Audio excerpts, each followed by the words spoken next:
Olá turma, voltamos com mais uma aula de física, ainda falando sobre associação de resistores, e dessa vez a gente vai tratar da associação mista de resistores, tá bom?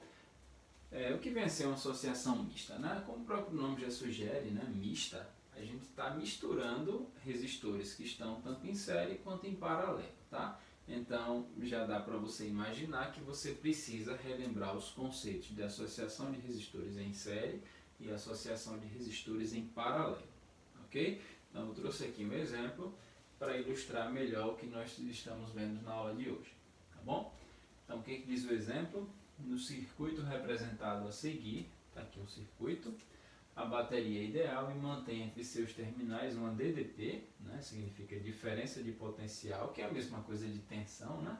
Então tem uma DDP de 60 volts. Então pede para calcular a resistência equivalente entre os terminais A e B, a intensidade da corrente que passa por R3, né, ou seja, o I, e também as intensidades de corrente I1 e I2, né, as intensidades de corrente que passam por R1 e R2 respectivamente. Enfim, a gente precisa encontrar tudo que diz respeito a esse circuito, tá bom? Então vamos lá, vamos iniciar pelo item A, que pede para encontrarmos a resistência equivalente da associação. Ó, pessoal, veja só. Note que não está nem em série, nem em paralelo, tá? Perceba o seguinte, ó. Nós temos aqui esses dois resistores, R1 e R2, que eles sozinhos estão em paralelo. No entanto, tem esse daqui, que não está em paralelo com esses dois. Agora, se nós pensarmos nisso daqui como uma coisa só, se juntarmos com esse, aí eles estarão em série. Então, veja que realmente é uma associação mista, tá? Então, como é que a gente faz para encontrar a resistência equivalente? Você vai fazer da seguinte forma. Observe. Está aqui o terminal A e temos aqui o resistor R3. E aqui nós temos um pontinho X. Eu vou fazer o seguinte, eu vou tratar desses dois resistores como sendo um só. Então ele vai aparecer aqui. Então, repetindo, temos o terminal A, o terminal B, A e B, o resistor R3, está aqui, ele mede 8 ohms. E tem aqui um resistor que eu vou chamar simplesmente de RP. Por que RP? Porque ele está substituindo esses dois que estão em paralelo. Então eu vou iniciar tentando encontrar o valor de RP. De que forma? É só você lembrar de aulas anteriores. Lá nós falamos como encontrar resistência equivalente de resistores em paralelo. E lá tem um caso particular justamente quando você tem apenas dois. Então, quanto será que vale o RP? Se você lembrar, né? Resistência em paralelo, apenas 2. Aqui em cima você multiplica, né? Fica R1 vezes R2. E aqui no denominador você soma. R1 mais R2. Então, portanto, nós temos 3 vezes 6. 3 vezes 6. E 3 mais 6. 3 vezes 6 dá 18, 3 mais 6 dá 9, 18 dividido por 9, 2 ohms. Portanto, RP, que eu chamei de RP, ele vale 2 ohms. E aí, finalmente, quem é a resistência equivalente? Se você observar, esses dois que estavam em paralelo viram um só, repito, eu chamei de RP, e agora, como nós temos esses dois, claramente estão em série. Então, dados dois resistores em série, como é que a gente encontra a resistência equivalente? Basta somar. Então, nós teremos 8 mais 2, que dá 10 ohms. Portanto, a resistência equivalente da associação é 10 ohms. Perfeito? Agora vamos para o item B. A intensidade da corrente que passa por R3. Ó, pessoal, veja só. Aqui nós temos o gerador, né, a bateria, e acontece o seguinte. A corrente, ela sai do polo positivo do gerador, percorre todo o circuito e volta pelo polo negativo. Então observe que ela saiu daqui, percorreu todo esse caminho e chegou aqui. Então significa dizer que a corrente que passa por R3 é a mesma que sai daqui do gerador. Portanto, é a corrente total. Está muito claro aqui o caminho que ela percorre, então ela não vai se dividir em lugar nenhum, pelo menos não até aqui. Tá? Portanto, a corrente que passa por R3 é a corrente total. Então, para a gente encontrar essa corrente total, basta usar essa expressão que nós também já conhecemos de aulas anteriores. U é igual a resistência equivalente vezes I. Né? Tensão total, resistência equivalente, corrente total. Bom, a tensão vale 60 volts. A resistência equivalente nós acabamos de descobrir, 10, vezes a corrente total, que é o I. Então, portanto, I é igual a 60 dividido por 10 e é igual a 6 amperes. Perfeito? Então, resolvemos o item B, né? A corrente que passa por R3 é 6 amperes. Tá bom?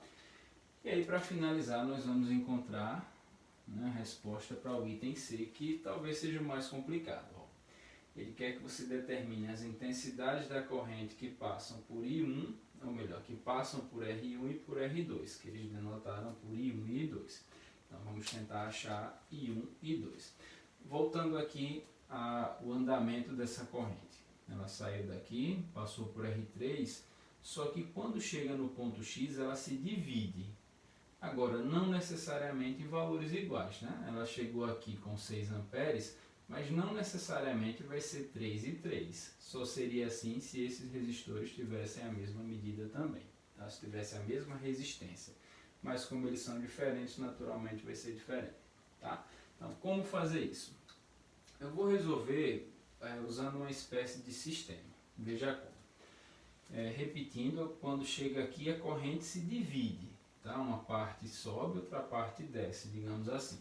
Então, como a gente já sabe que I1 vale 6 amperes, então se nós somarmos o I1 com o I2, naturalmente vamos achar 6 amperes. Tá? Então, obrigatoriamente, a soma desses valores que eu quero encontrar resulta no número 6.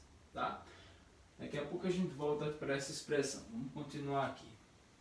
Se vocês lembrarem de aulas anteriores, né, a gente aprendeu lá que essa parte aqui que está em paralelo, né, quando resistores estão em paralelo, eles têm a mesma tensão.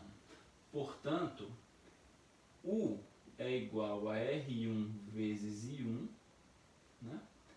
E também U é igual a R2 vezes I2. Por que eu não chamei aqui de U1 e aqui de U2? Porque, como eu disse, em paralelo, esses valores são iguais. Tá bom? O que significa dizer, então, que R1 vezes I1 é igual a R2 vezes I2. Afinal de contas, tanto esse membro quanto esse valem U. Tá? Então, onde é que eu quero chegar? Vamos lá, gente. Quem é o R1? Melhor, quanto vale R1? 3 ohms. Então, daqui nós temos 3 vezes I1. Perfeito? R1 vale 3. Que é igual, quem é o R2? 6. Ou seja, 6 vezes I2. E aí eu vou usar essa expressão e essa para montar uma espécie de sistema. Tá? Como é que eu vou fazer? Eu posso, por exemplo, tirar esse 3 daqui. Ele está multiplicando e vem dividindo. Então, eu tenho que I1 é igual a 6 vezes I2 dividido por 3. Portanto, I1 é igual a 2 I2. Tá? 6 por 3, 2. E aí, como eu disse, usando essa expressão e usando essa, eu posso resolver um sistema e achar os valores que eu quero. Perfeito? Então, vamos lá. Continuando a partir daqui, ó. Observem o que eu vou fazer. Eu sei que I1 mais I2 vale 6. No entanto, esse I1 é a mesma coisa de 2 e 2. Então, eu posso ter 2 e 2, que é esse I1, mais I2 é igual a 6. Portanto, 2 e 2 mais I2 dá 3 e 2 igual a 6. E aí, quem é o I2? 6 dividido por 3, e 2 igual a 2 amperes. 6 por 3 dá 2. Então já achei a corrente I2, que passa por R2. E finalmente, quem seria o I1? Bom, I1 é o dobro de I2. Portanto, I1 é 2 vezes 2. I1 igual a 4 amperes. Então, como nós já sabíamos, a soma desses dois valores, né, que são as respostas que eu quero, devem valer 6. 2 mais 4, 6, e aí encerra, tá bom? O I2 vale 2 amperes e o I1 vale 4 amperes. Espero que tenham entendido. Até a próxima.